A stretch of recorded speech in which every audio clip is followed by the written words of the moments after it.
What's up guys, it's the Horror Wombat, and if you're a fan of the Scream franchise, you're either gonna love or hate this update. I don't think there's exactly an in-between for this. Actually, that's probably a lie, but whatever, I make the rules around here. So the ongoing development of Scream 7 has been surprising fans left and right, and the most recent news about the movie has definitely gotten a lot of fans in awe, myself included. In particular, two wild casting announcements that were revealed recently. Now, there's a lot I want to get into because the last time I made a Scream 7 update video was over a year ago. In it, I talked about Melissa Barrera and Jenna Ortega leaving the project, as well as then director at the time, Christopher Landon. But since then, a lot more people have gotten on board for this project. And the first one I want to bring up is Kevin Williamson, who is the new director attached for this film. Now, for those unaware, Kevin Williamson is the guy who literally created the Scream franchise. Like, there would be no Ghostface without this guy. And if you're about to say, oh, but I thought Wes Craven created Scream, well,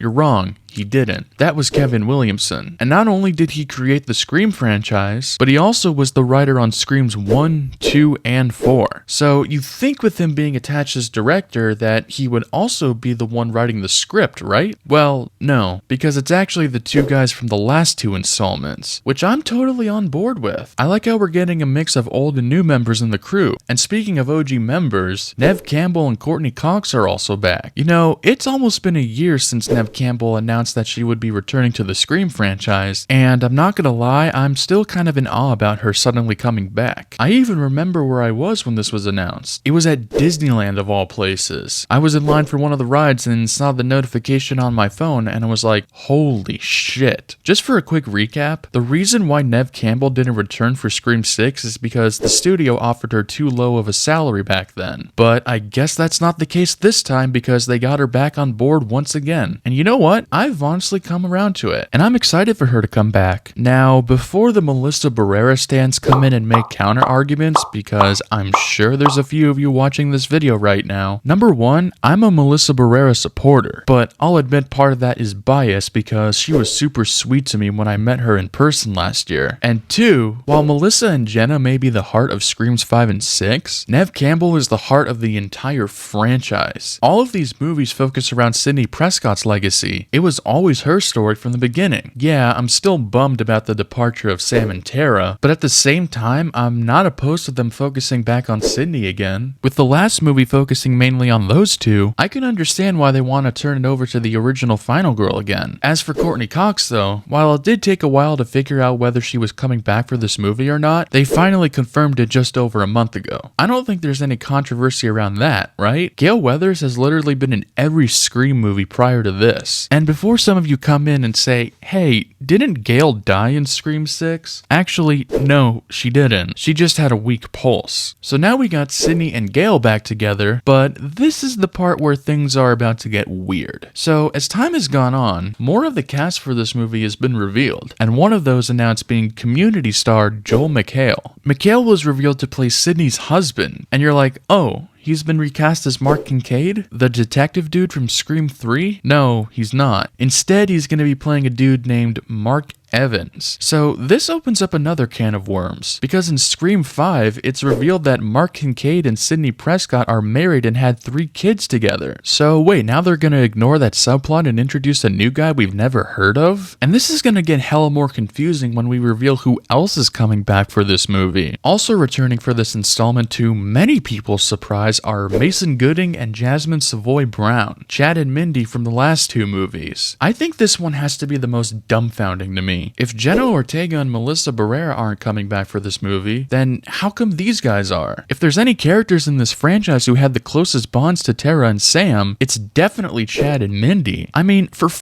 sake, they're the core 4. I don't know, it just feels kind of weird to me why they chose to come back for this installment. You'd think out of all the people from this franchise, they would be the ones to defend Melissa and Jenna the most and also refuse to not be a part of this movie, right? Look at Hayden Panettiere, for instance. She's out here defending Melissa Barrera, and as far as we know, she ain't coming back for this movie. Look, I have nothing against Mason and Jasmine. They seem like really cool people. I don't know, I'm just a bit surprised that they're not being as supportive of their co-stars as I would have expected. Alright guys, Are you ready to get into the nitty-gritty? The announcement that literally had everyone going, what the f***?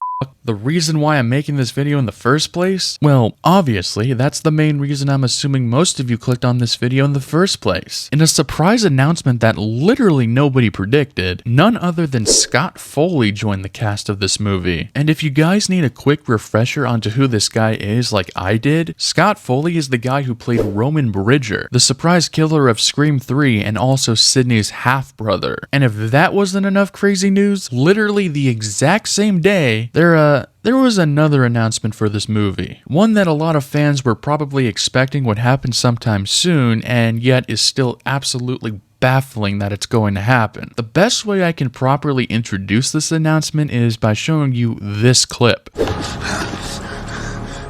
I always come back. No, I'm not pranking you guys. Matthew Lillard is coming back to the Scream franchise, ladies and gentlemen. And if you needed any more proof of that, Matthew Lillard himself even confirmed this by posting a video on Instagram of what I'm assuming is his hand writing the phrase, "My mom and dad are gonna be so mad at me," which is one of Stu Macher's most famous lines from the first Scream movie. Did you really call the police? You bet your sorry ass I did. My mom and dad are gonna be so mad. I'm not gonna lie, I'm a bit torn by this decision, because on the one hand, I'm pretty excited. I'm a huge Matthew Lillard fan. Every time I get to see that man on screen, I just can't help but grin. But on the other hand, I feel like bringing Stu back just feels like more tacked on fan service that's ultimately just trying to distract us from the previous controversy surrounding this movie. Even though it's awesome that Lillard's gonna be back in the franchise, it just feels like the studio's way of saying, oh hey, we're sorry about doing that one thing, so we're gonna make it up to you all by instead doing this different, probably unnecessary thing. All I'll say is that if you're gonna bring back Stu, please don't do it like the last two installments where we see ghost visions of a dead killer. Not only were those scenes kind of dumb, but it was also Sam having those hallucinations. And with her being absent for this movie, I think it would just be even more ridiculous to bring back the whole ghost hallucination bullshit. So what else could they do? Well, there's still rumors going on that Stu could be alive, so it's entirely possible that he could be the killer in this movie trying to get revenge on Sydney. And before you get on my ass about that, let me just say that they've been trying to bring back Stu ever since Scream 3. Kevin Williamson was originally attached to the project, and he was going to bring back Stu and have him orchestrate multiple Ghostface attacks from prison on high school students and ultimately targeting Sydney. But this idea ended up being scrapped due to the recent events that happened at Columbine High School. Me personally, I don't think revitalizing this idea is going to work out. We don't exactly want an Emperor Palpatine situation on our hands again. So this is what I think they should do. I think the opening scene of this movie should be the killing of Maureen Prescott, Sydney's mother. We've only ever heard whispers of that event happening back in the first movie, so I think it would be cool to actually finally see that scene happen. They can bring back Matthew Lillard and Skeet Ulrich, have them digitally de-aged, and bada bing bada boom, there's your opening scene. And yeah, while it may be risky of them to be pulling an Indiana Jones in the Dial of Destiny by having a digitally de-aged opening scene, I think fans would honestly prefer that over Stu having survived the TV that fell onto his face and electrocuted him. At least, I think so. And as for Scott Foley, you can just write another flashback scene for him and Sydney, get some more de-aging effects involved, and see where you go from there. I think that one's more guaranteed to happen because that motherfucker absolutely did not survive in Scream 3. But no matter what ideas I'd be brainstorming, I think we can all agree that these casting choices have been getting more ridiculous for every announcement. I mean, seriously, it's honestly becoming a meme at this point already. At this point, you might as well bring back David Arquette for this movie. And you may think I'm joking, but hell, even Courtney Cox thinks they should bring Dewey back. I understand the reasons they did it, but whoa, talk about a missed character. Dewey is so loved by Scream fans.